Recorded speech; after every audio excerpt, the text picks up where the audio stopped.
Hello guys! Welcome back sa aking YouTube channel at wala tayo ngayon sa loob ng tindahan dahil twice a week ay nagsusumba ako. Yun ay Monday and Wednesday at yun ang tinatawag kong pinaka me time ko. Yan. Kasama ko din nga pala itong aking mga kaibigan, itong aking mga beshi na nai-enjoy din nila ang pagsusumba. Yan.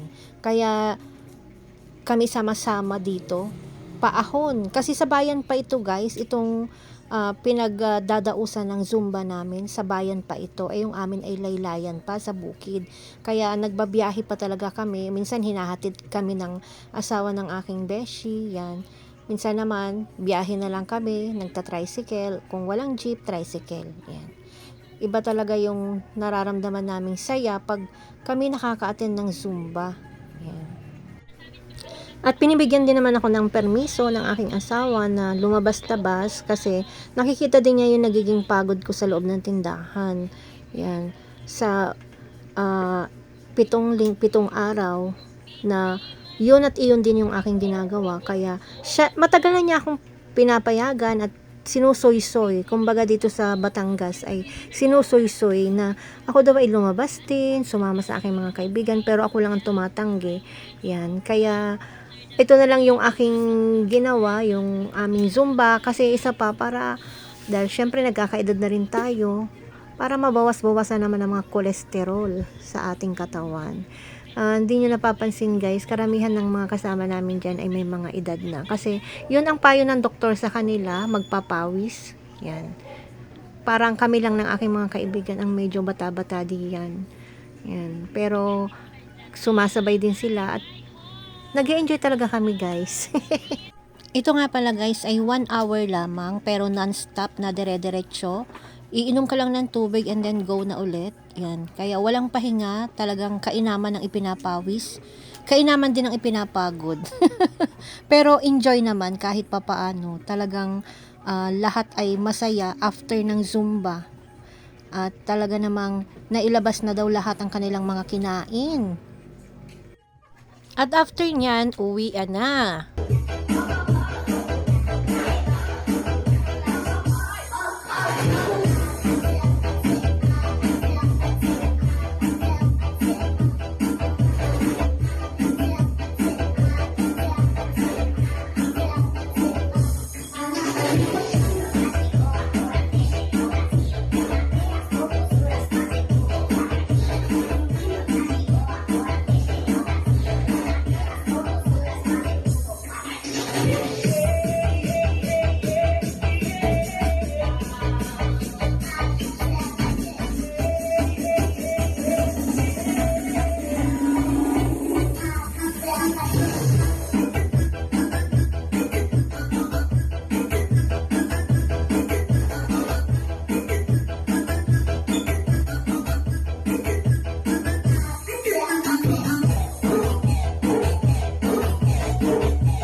Sobrang hataw Nagalit.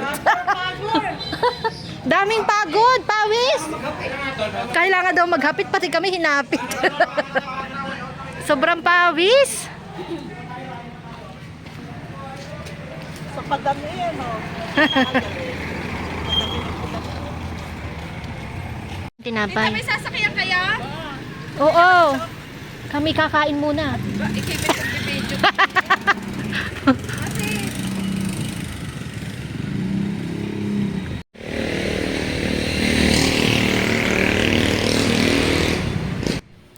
Dahil napagod tayong magkikembot at magsasayaw at pinagpawisan naman talaga tayo ng todo, ikakain natin to. Siyempre, sumbang kain. Okay lang yan, nakapagpapawis na naman tayo, di ba?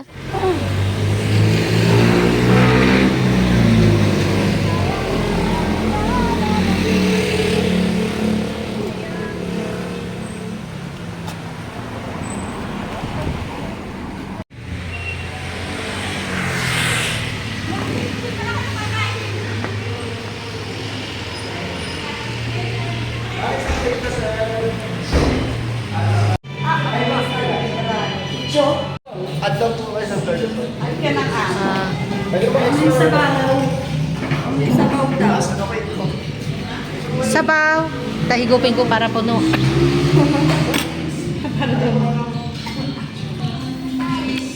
Malamig na. Ma'am, kailangan natin na mainit. Pag ginawa pa naman yan.